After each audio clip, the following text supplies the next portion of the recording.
कृष्णगिरी में ये भोजन चल रहा है। आंख लाल हो गए बहन को देखते ही कि कल मना किया और आज वापस आई है तो जरूर मेरे इज्जत को निकालने इसने मन में ठाना है, ठाना है, ठाना है। एकदम बहन के पास गया और बहन का हाथ पकड़ा, ऐसे लोगों के सामने खींचा जैसे कोई व्यक्ति किसी बोरे को खींचता हो, ऐसे खींच के अपने घर के मुख्य द्वार पर लाके ऐसे जोर से पटका, वही रुक्मावती की रीढ़ की हड्डी टूट गई।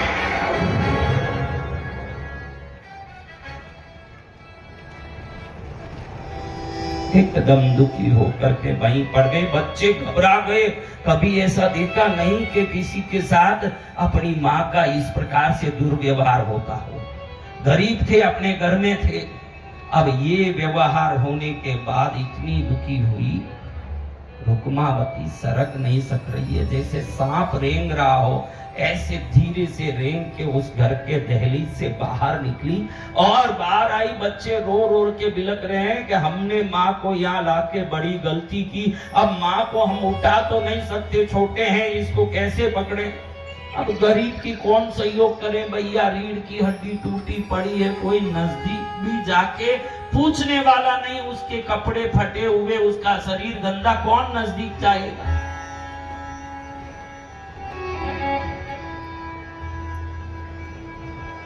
धीरे धीरे मन में वेदना के कारण रुक्मावती सोचती है कि इन बच्चों ने कहा कि कुएं में कूद के मर जाएंगे और इनके कहने से मैंने सोचा कि ये मर जाएंगे तो कौन बचेगा, इसलिए मैं आज आ गई।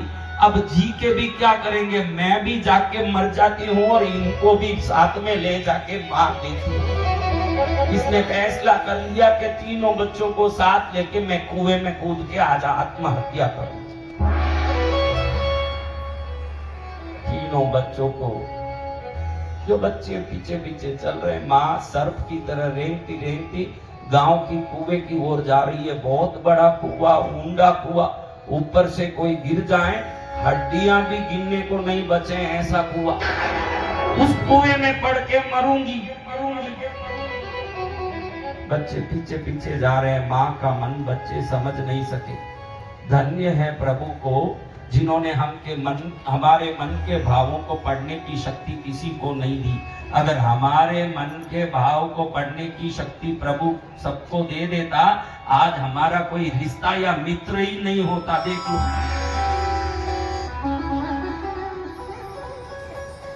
जा रही है। मैंने कहा वो दिन क्या दिन था, क्या दिन था, बोलो क्या दिन था। शुक्रवार। आज क्या वार है, शुक्रवार। अब मालूम पड़ा कि गुरुदेव ने क्यों यूं पूजा रखाई है, क्योंकि आज की पूजा शुक्रवार की पूजा। आना ही पड़ेगा माता, आना ही पड़ेगा, आना ही पड़ेगा माता, आना ही पड़ेगा, आना ही पड़ेगा माता, आना ही पड़ेगा, आना ही पड़ेगा माता, आना ही पड़ेगा, आना ही पड़ेगा माता, आना ही पड़ेगा, आना ही पड़ेगा माता, आना ही पड़ेगा। आज बेटे के बुलाने पर माँ आएगी। कौन आएगी, माँ। ऐसे रोती बिलकती कुएं के पास जा रही है। जैसे कुएं के नजदीक पहुंच रही है, कुछ औरतें हाथ में थाली लेके, थाली में फल फूल मिठाई लेके शुक्रवार के व्रत की हुई उस व्रत में दर्शन करने के लिए कृष्णगिरी में मां पद्मावती के मंदिर की ओर जा रही है। और उसी समय ये भी जा रही है। इसको ऐसे चलते सरकते रेंगते देख उन बहनों में कुतूहल हुआ कि ये ऐसे क्यों जा रही है। इसके पास भगवत कृपावश वो पहुंच गई, क्योंकि इस गरीब को कौन सहयोग करे न कौन पूछने जाए। अगर आपके दुख में कोई पूछने आ रहा है तो उसका सद्गुण मत समझना, भगवती की कृपा समझना, जिससे कोई आपके सहयोग करने आता है। जय जय माँ। किसी में सद्गुण भी कृपा बगैर प्रकट नहीं हो सकते। जिसमें कृपा हो गई वो सद्गुणी हो जाता। पांचों बहनें आके पूछे, बहन तुम कहाँ जा रही हो, क्यों रेंग रही हो, चल नहीं पा रही हो, सर्प की तरह रेंग रही हो, क्या हुआ तुम्हें। रुक्मावती कहती है, मैं ऋषभ दत्त सेठ की बहन हूँ। ऋषभ दत्त सेठ की बहन, नगर सेठ की बहन, जिनके यहाँ भोजन हो रहा है। हाँ मैं वही अबला हूँ, मैं वही अबला नारी। तुम अबला इतने बड़े नगर शेठ की बहन ऐसे गंदे कपड़े पहन के ऐसे चटपटा रही हो, क्या हुआ तुम्हें? अरे होगा भाई, लेकिन आज तो मैं कंगाल हूं। मेरे पति नुकसान में आ गए, विदेश गए, 9 वर्ष तक नहीं आए अभी तक। मैं घर घर में बर्तन घिस के कपड़ा धो के कमा के जीवन चल। कपड़ा धोती हो, बर्तन घिसती हो तुम? अरे आज मेरे भाई के घर में बच्चों के कहने के कारण भोजन करने गई, मैंने एक कब्बा भी नहीं लिया, एक अन्न का दाना भी नहीं लिया, लेकिन मेरे बच्चों को मेरे को धक्का मार के मेरे भाई ने बाहर फेंक दिया। मेरी रीढ़ की हड्डी टूट गई। अब मेरे कोई पूछने वाले नहीं रहे, पति जीवित है कि नहीं पता नहीं, खाने के लाले पड़ रहे हैं, इसमें जी के क्या करूंगी? अब ये रीढ़ की हड्डी तो ठीक होने से रही, अब कब ठीक होगी? साल भर जब तक बच्चे भूखे मर जाएंगे, मैं पड़ी पड़ी बिना खाना मर जाऊंगी। उससे अच्छा मैंने सोचा कि इस कुएं में कूद के हम चारों आत्महत्या कर लें। मन की बात बाहर निकल गई। बहनें कहती, अरे बहन ये क्या सोच रही? उनको तो धक्का लगा सुन के सभी बहनों को, लेकिन सोचे कि इसको हिम्मत देना चाहिए। बहन ये कह रही है अपनी कहानी। अरे क्या बोल रही हो? कृष्णगिरी में हो, कृष्णगिरी में रहती हूँ बोलती हो, कभी पद्मावती मंदिर गई? पद्मावती मंदिर वो कहाँ है? अरे दिए तले अंधेरा होता है, पूरा ब्रह्मांड जानता है कि कृष्णगिरी वाली पद्मावती की महिमा क्या है, और तुमने नहीं पहचाना? ओ माँ जो पत्थर को पानी करती है, स्याही को सफेद करती है, रंग को राजा करती है। देखो ये मालती, इसका पति इतना शराब पीता था। कल भी एक बहन ने कहा, यहाँ पर यहीं की कोई बहन थी, कहा कि मैं जब से माँ कृष्णगिरी वाली से आपके YouTube से जुड़ी, मेरे पति ने शराब पीना छोड़ा। कल ही कहा किसी बहन ने, मालती के पति ने शराब पीना छोड़ दिया। ये देखो विमला, इसका पति व्यापार में नुकसान पर नुकसान कर रहा था। जब से शुक्रवार के दिन कृष्णगिरी वाली की पूजा घर में शुरू की, बरकत ऐसी हुई कि अब हमारे 15 गांवों में धंधा चलता है। ये देखो कमला का पति सट्टा खेल खेल के बदनाम हो गया और देनदारी हो गई। कृष्णगिरी वाली पद्मावती के चरण में हर शुक्रवार को दर्शन करने गए, उसी समय से इसका उद्धार हो गया, हर प्रकार से सुखी है। जय जय मां। तुम क्यों नहीं गई कृष्णगिरी वाली के मंदिर में? दरबार में इसी गांव में ते रहती हो। अगर हल्द्वानी में रहती तो कह सकते थे कि हल्द्वानी बहुत दूर है इसलिए आ नहीं पाई, लेकिन ब्रह्मांड में कोई भी कोना किसी से दूर नहीं है। हल्द्वानी से सीधा बरेली जाएं, बरेली से फ्लाइट पकड़ के बेंगलुरु पहुंचे, और बेंगलुरु से टैक्सी पकड़े तो सीधा कहां जाना है? कृष्णगिरी। मैं बस यही कहता, पद्मावती को मत भूलना, अनमोल जन्म है मिला, कृष्णगिरी को मत भूलना। आप सबके लिए बोल रहा हूं, अभी आगे के 2 पंक्ति आपके लिए बोल रहा हूं।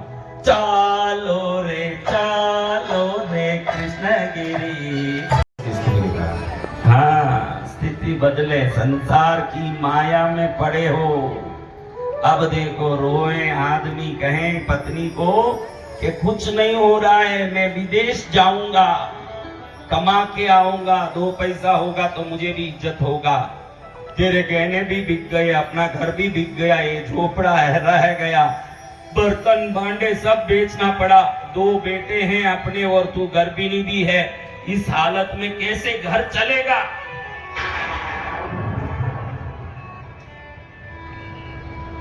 मैं विदेश जाके कमा के आता हूं। पत्नी कहती है, प्रभु आपको जाने की, देखो कृष्णगिरी बताने, आपको जाने की जरूरत नहीं है। जो रहेगा, जो मिलेगा, बासी रोटी चटनी वो खा के रह जाएंगे, लेकिन आप मत जाइए, आपके बगैर मैं नहीं रह सकती। आजकल की औरतें तो बोलती है कि आप कहाँ जाना जाओ, मोबाइल रिचार्ज करते रहना। हाँ, मोबाइल रिचार्ज करते रहे, जाओ कहीं जाओ आप। ये बहुत रो रही है, लेकिन पति कहता है कि देखो 3 बच्चे हो जाएंगे हमारे, उनके परवरिश के लिए तो कुछ खर्चा का पैसा चाहिएगा, वो नहीं होगा तो हम घर कैसे चलाएंगे, मुझे जाना पड़ेगा। इसके ना ना ना ना कहते हुए भी जबरदस्ती पति निकल गया। ये रोती रह गई, पति चले गए। अब ये सोचती है कि अब मेरा क्या गति होगा, मेरी क्या विधि होगी। बच्चे छोटे छोटे, जिनको बढ़िया सब्जी खिलाने घर में कोई व्यवस्था नहीं, गरम रोटी खिलाने व्यवस्था नहीं, आटे को पानी में मिला के थोड़ा नमक डालती है और उकाल के पिलाती है, जिसको हमारे क्षेत्रों में पटोलिया कहते हैं, राबड़ा कहते हैं, जो भी आप लोग भी कहते होंगे।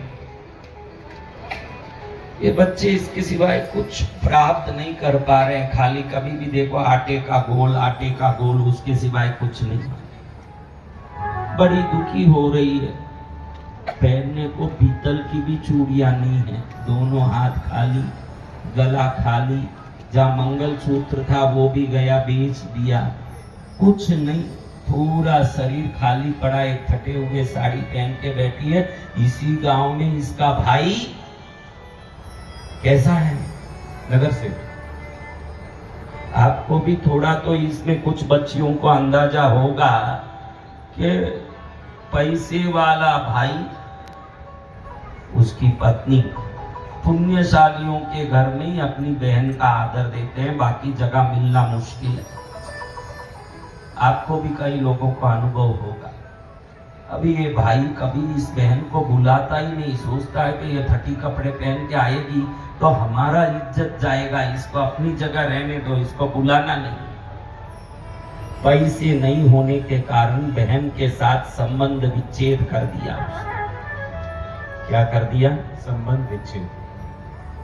बहन दुखी होके बैठी है। अब क्या खाएं, किसी घर में बर्तन घिसे, बड़ी सेठ की बेटी वस्तु में है तो वो आम के पत्ते में है, सबको खींच के साफ कर देता। इसलिए शादी हो, उत्सव हो, कोई त्योहार हो, तो त्योहारों में पहले जमाने में तो त्योहारों में भी लोग मिलने आते थे। दिवाली में, अच्छे दिनों में, नवरात्रि में लोग मिलने आते। बहुत लोग आए, इससे घर में कोई नजर नकारात्मकता न हो जाए, इसलिए त्योहारों में, शादियों में, हर कोई फंक्शन में पहले जमाने में आम का पत्ता लगाते थे तोरण के रूप में। अब हमको कारण मालूम भी नहीं है तो भी लगा रहे, लेकिन काम तो हो रहा है। अपना कारण जानो ना जानो, काम सिद्ध हो रहा है। अब बच्चों को लेके पहुंच गई, पहले दिन कहां पहुंच गई, कहां पहुंची रुक्मावती? ऋषभ दत्त के। बोलो। ऋषभ दत्त के घर ठाट मचा हुआ है, चांदी के पाटे, चांदी की थाली, हजारों थालियों में लोग बैठ के खा रहे हैं, चांदी की कटोरे लगे हुए हैं, बहुत मजे से सब भोजन कर रहे हैं। अपने घर में भोजन में जितना पानी नहीं डालते अपन सब्जी में, उतना घी डाला हुआ है सब्जी में। ऐसे ठाट से घी ऐसे निकल रहा सब्जी दाल से, जैसे हिमालय से, गंगोत्री से गंगा निकल रही हो। इस प्रकार से धमाधम करके खाना चल रहा है, सब खा रहे हैं। ये कोने में जाके बैठ गई। कहाँ बैठ गई? कोने में, ताकि किसी को दिखे नहीं। बच्चों को बोल रही है जल्दी खा लो बेटा, अपन चलेंगे। बच्चे बैठे। अब देखो तो मालपुआ, बालूशाही, घेवर, पूड़ी, सब्जियां, दाल, पुलाव, पकौड़ियां, तरह तरह की चीजें बच्चे कभी खाए हुए नहीं। भूखे गाय को घास के सामने छोड़ो महाराज, क्या होगा? बोलो बच्चियों, भूखे गाय को घास के सामने छोड़ो, क्या होगा? हाँ, ऐसे छटपटाट करके खा रहे हैं बच्चे। लेकिन इतने में देखो, थोड़े भी बच्चे पूरे नहीं खाए होंगे, मामा जी आ गए। क्योंकि मामा जी ने ये जो भी आयोजन किया है, ये लोगों के मंगल के लिए किया है कि दिखावे के लिए किया है? दिखावे के लिए। पीछे से भी बोलते रहो बहनों, थोड़ा मेरे साथ बोलती रहोगी तो अंत सांस 100वें वर्ष तक अच्छे से बोलती रहोगी जब मेरे सामने बोलती। जय जय गुरुदेव। अब देखो महाराज बैठ के खा रहे हैं सब, और ये ऋषभ दत्त जी आ गए।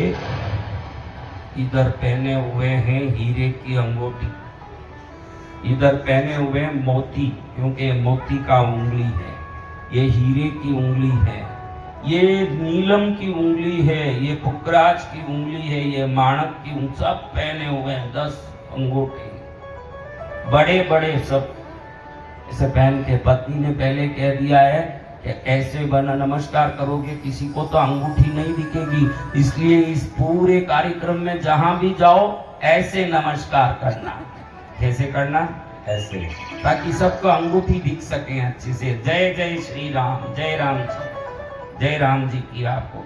अब ये पंक्ति में आ रहे हैं, सबको भोजन खा रहे हैं, उनके सामने अपने को दिखाने, क्योंकि खाने वाले तारीफ कर रहे हैं, वाह वाह सेठ जी के घर के भोजन के समान भोजन हमने कहीं नहीं देखा, ऐसे जोरदार अद्भुत। उस समय ऋषभ दत्त सबके सामने, भैया भोजन ठीक तो है, कोई कमी तो नहीं है। जो भी जावे उसका मेरा है, आज शुक्रवार का दिन हुआ, लोग चहल पहल करते जा रहे हैं, कल के जो भोजन किए हुए हैं उसकी बातें करते जा रहे हैं। देखा भैया सेवैया देखा कल, कोई बोल रहा रे भैया मालवा की बाटी खा के मन तरंग हो गया, दूसरा बोल रहा रे मालवा की बाटी लिट्टी चोखा देखा कैसा था। अब अपनी बातें करते करते सब जा रहे हैं। बच्चे कहे मम्मी चलो चलो, माँ चलो। बच्चों को लेके मन को मार के, दिल को झुका के, मुंह को झुका के बेसुध होती हुई जा रही है रुक्मावती। मैं तो प्रार्थना करता हूँ, हे माँ, इस पृथ्वी में कोई भी गरीब नहीं होना चाहिए, किसी को भी गरीबी नहीं आना चाहिए।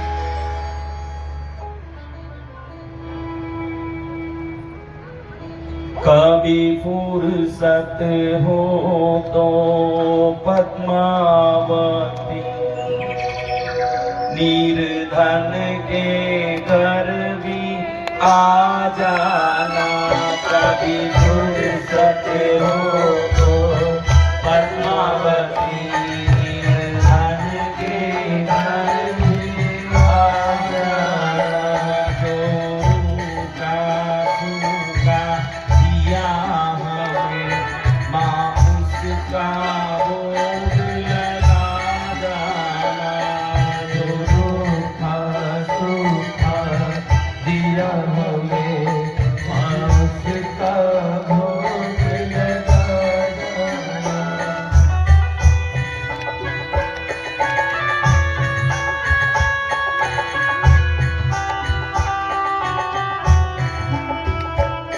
न छत्र बना सका सोने का, न चुनरी घर में तारों जड़ी ना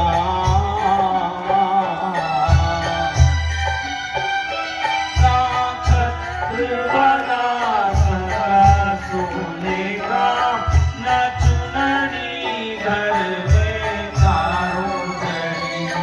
मैं जैसी हूँ वैसी हूँ माँ, मेरे सिर पे हाथ लगा देना, कभी फुर्सत हो तो कृष्णगिरी वाली मेरे घर के